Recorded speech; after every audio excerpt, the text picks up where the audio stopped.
ஓம் ஸ்ரீராம ராம ராமேதி ரமே ராமே மனோரமே சகசிரநாம தத்துல்யம் ஸ்ரீராமநாம வராணனே. உலகம் யாவையும் தாமுழா வாக்கலும் நிலைபெறுத்தலும் நீக்கலும் நீங்களா அழகிலா விளையாட்டுடையார் அவர் தலைவர் அன்னவர் சரண் நாங்களே. எத்திர எத்திர ரகுநாத கீர்த்தனம் தத்திர தத்திர கிருத்தமாஸ்தகாஞ்சலிம் வாஷ்பவாரி பரிபூர்ணலோச்சனம் மாருதிம் நமது ராட்சசாந்தகம். அஞ்சிலே ஒன்று பெற்றான் அஞ்சிலே ஒன்றை தாவி அஞ்சிலே ஒன்று ஆறாக ஆரியர்க்காக ஏகி அஞ்சிலே ஒன்று பெற்ற அணங்கை கண்டு அயலாரூரில் அஞ்சிலே ஒன்றை வைத்தான் அவன் எம்மை அழித்துக் காப்பான். இன்னைக்கு நம்ம கம்பராமாயணத்துல பாலகாண்டத்துல கார்முக படலத்துல 59வது பாடல் பார்க்க போறோம். மராமரம் இவை என வலிய தோழினான் அராணை அமலன் என்று அயிர்க்கும் ஆற்றலான் இராமன் என்பது பெயர் இளைய கோவோடும் பராவாறு முனியோடும் பதிவந்து எய்தினான். இதுதான் பாட்டு. இப்ப நம்ம பதம் பிரிச்சு பொருள் பார்க்கலாம். இவை மராமரம் என அந்த குமரன் மராமரம் என்னும்படி வலிய தோழினான் வன்மையான தோள்களை உடையவன் அராணை அமலன் என்று ஆதிசேஷனாகிய படுக்கையில் பள்ளி கொள்ளும் திருமால் தான் அவதரித்தானோ என்று அயிர்க்கும் ஆற்றலான் ஐயுறக்கூடிய ஆற்றல் படைத்தவன் பெயர் அவனுக்கு அவனது பெயர் இராமன் என்பது ராமன் என்பது அவன் இளைய கோவோடும் தம்பியான அரசகுமாரனோடும் பராவாறு முனியோடும் அளவிட்டு புகழ்தற்கு அரிய முனிவனோடும் பதிவந்து எய்தினான் நம் நகரை வந்து சேர்ந்தான். இப்ப நம்ம இந்த பாட்டுல இருக்கக்கூடிய நயங்களை பார்க்கலாம். இது மிக மிக அற்புதமான பாடல். நம்ம சென்ற பாடல் பார்த்தோம்ல, கயரத துரகமா கடலன் கல்வியன் அப்படின்னு சொல்லி தசரதனுடைய புதல்வனான ராமன் அப்படின்னு வரிசையா நீலமாலை சீதைக்கு யார் வில்லை முறித்தது அப்படிங்கிற செய்தியை தான் சொல்றா. அப்படி கொஞ்சம் கொஞ்சமா சொல்ல சொல்ல சீதைக்கு நம்ம நம்ம மேல் மாடத்துல இருக்கும் பொழுது மூவராக சென்றார்களே, அதுல ராமன் தான் வில்லை முறித்ததா அப்படிங்கிற கொஞ்சம் கொஞ்சமா அந்த சந்தேகம் தீர்ந்து, அப்பாடா நம்ம யார நினைச்சோமோ அவரைத்தான் சொல்றா நீலமாலை அப்படிங்கிறதே கொஞ்சம் கொஞ்சமா சீதைக்கு புரிய போகுது. எதுக்கு சொல்ல வரேன், எப்பேற்பட்ட ஆற்றல் மிக்கவன் ராமன் அப்படின்னு சொல்லிதான் இந்த பாடல்லையும் விளக்குறா நீலமாலை. முதல் விஷயம், மராமரம் இவை என வலிய தோழினான். தோல் எப்பேற்பட்டது, வலிமையானது அப்படின்னா இது தோளே கிடையாது, இது ஒரு மராமரம் மாதிரி ஒரு மரமா அப்பேற்பட்ட வலிமை பெற்றது அப்படின்னு. இங்க பொதுவா நம்ம தோளை மூங்கிலுக்கு தான் உவமையா சொல்லுவாங்க எல்லாரும், மூங்கில் மாதிரி தோள்கள் அல்லது மலை மாதிரி தோள்கள் அப்படின்னு. இந்த இடத்துல குறிப்பா எத்தனையோ மரத்தை சொல்லலாம், ஆனா மராமரம்னு ஏன் சொல்லணும் அப்படின்னா, நம்ம முன்னாடியே பார்த்திருக்கோம் கடவுள் வாழ்த்துல இருக்கக்கூடிய பாடல்லையே மராமரம் 7 துளை அப்படின்னு சொல்லி 7 துளை ஏழு மராமரங்கள் இருக்கும், அத ராமன் துளை போட்டான், அப்பேற்பட்ட ராமனின் கதை அப்படின்னு. அது நம்ம அந்த பாடல் பார்க்கும் பொழுதே பார்த்திருக்கோம். இது மராமரம்ங்கிறது ஒரு தண்டால் ஆனது கிடையாது, அது கடலோர பகுதிகளில் இருக்கக்கூடிய ஒரு வகை மரம். அது சின்ன சின்ன தண்டுகள் எல்லாம் மொத்தமா சேர்ந்த ஒரு பெரிய தண்டை கொண்டது. அதனாலதான் அதுல தொலை போடுறது ரொம்ப கஷ்டம். அப்படிப்பட்ட மரம் போல இருக்கக்கூடிய வலிமையான தோள்கள் அப்படிங்கிறது முதல் கருத்து. ரெண்டாவது, அராணை அமலன் என்று அயிர்க்கும் ஆற்றலான். இவனுடைய ஆற்றல் எப்பேற்பட்டதாக இருக்கு அப்படின்னா அராணை அமலன் அப்படின்னு சொல்றா.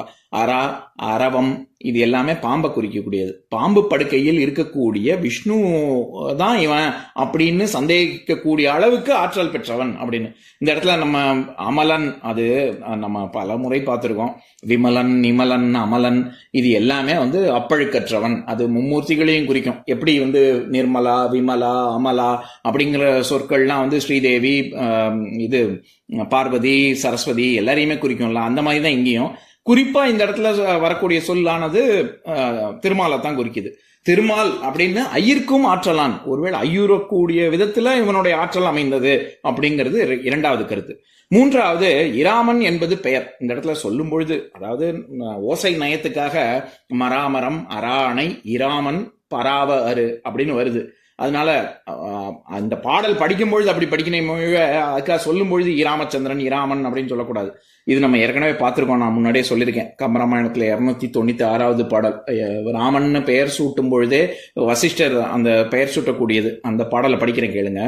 கராமலை தளர் கைக்கறி எய்த்தே அராணையில் துயில்வோ என அந்நாள் விராவி அளித்தருள் மெய்ப்பொருளுக்கே இராமன் என பெயர் ஈந்தது அன்றே அப்படின்னு சொல்லி, கராமலை, அராணை, விராவிய அழித்தருள் இராமன் என்பது பெயர் என பெயர் அப்படின்னு அந்த இடத்துலயும் சரி, இந்த பாடல்லையும் சரி சொல்லும் பொழுது, பாடல் படிக்கும் பொழுது நம்ம இராமன் சொல்லணும், ஆனா நம்ம பேச்சு வழக்குல சொல்லும் பொழுது ராமன் தான் அது. ஏன்னா ரகரத்துல வந்து தமிழ் சொல்லானது ஆரம்பிக்காது. அதனாலதான் நம்ம முன்னாடி ஈங்கிற ஒரு வார்த்தையை ஒரு எழுத்தை சேர்க்கிறோம். சரி, எதுக்கு சொல்ல வரேன், இது கொஞ்சம் கொஞ்சமா சொல்றா. அந்த 3 பேரா போனது அது ராமனும் இருந்தான் லக்ஷ்மணனும் இருந்தான்ல. அப்ப அதுல யாரா இருக்கும் அப்படிங்கறத விளக்கணும்ல. அதனால ராமன்கிறவன் தான் வில்ல முறித்தது. இளைய கோவோடும் முனிவனோடும் வந்தான் அப்படின்னு நீலமாலை சொல்றா. அடுத்தது அந்த முனிவனுக்கு ஒரு அடை கொடுக்கிறாரு கம்பர். எப்பேற்பட்ட முனிவன் அப்படின்னா பராவரு முனியோடும் அப்படின்னா புகழ், அந்த விஸ்வாமித்திர முனிவனுடைய புகழானது ரொம்ப உலகம் பூரா பரவி இருந்த அப்பேற்பட்ட புகழ் வாய்ந்த முனிவன் அப்படிங்கிறதுனால பராவரு முனியோடும் அப்படின்னு சொல்றார்.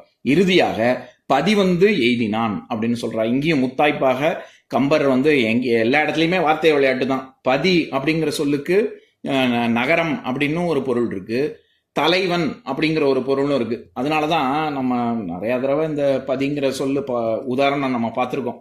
அதாவது அதிகமான ஆளுங்க நிறைய பேருக்கு தலைவன் அப்படின்னா அதிபதி அப்படின்னு சொல்றோம். அதனாலதான் ஜனங்களின் தலைவனா ஜனாதிபதி, லட்சத்துக்கு உரிமையானவன் லட்சாதிபதி அப்படின்னு சொல்றோம்.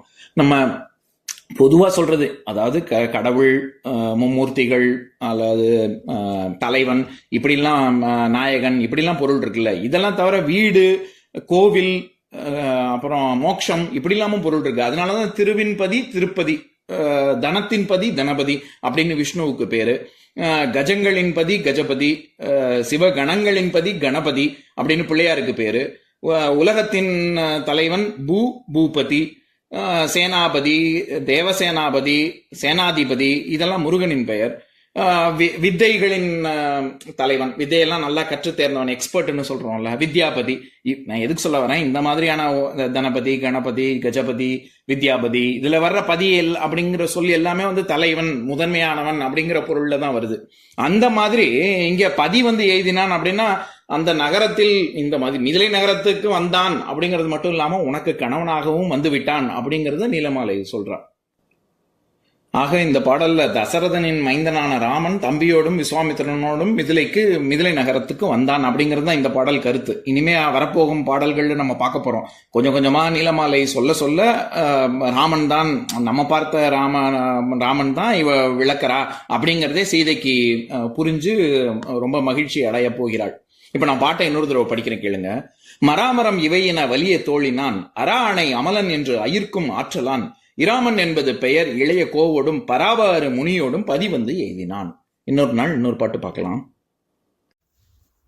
ஓம் சாந்தாகாரம் புஜகசயனம் பத்மநாபம் சுரேஷம் விஸ்வாதாரம் ககனசத்ரசம் மேகவர்ணம் சுபாங்கம் லக்ஷ்மீகாந்தம் கமலநயனம் யோகி ஹிருத்யானகம்யம் வந்தே விஷ்ணும் பவபயஹரம் சர்வலோகைகநாதம். உம்பரோடு இம்பர்காரும் உலகம் ஓர் ஏழும் ஏழும் எம்பெருமான் என்று ஏத்தி இறைஞ்சி நின்று ஏவல் செய்ய தம்பியரோடும் தானும் தருமமும் தரணி காத்தான் அம்பரத்து அனந்தர் நீங்கி அயோத்தியில் வந்த வள்ளல். ஓம் பூர்ணமத பூர்ணமிதம் பூர்ணாத் பூர்ணமுதஸ்யதே பூர்ணஸ்ய பூர்ணமாதாய பூர்ணமேவாவசிஷ்யதே. ஓம் சாந்தி ஷாந்தி ஷாந்திஹி. ஓம் சர்வேஷாம் ஸ்வஸ்திர்பவது சர்வேஷாம் சாந்திர்பவது சர்வேஷாம் பூர்ணம் பவது சர்வேஷாம் மங்களம் பவது. ஓம் சாந்தி ஷாந்தி ஷாந்திஹி. ஓம் சர்வே பவந்து சுகினஹ சர்வே சந்து நிராமயாः சர்வே பத்ராணி பஷ்யந்து மா கஷ்சித் துக்கபாக் பவேத். ஓம் சாந்தி ஷாந்தி ஷாந்திஹி.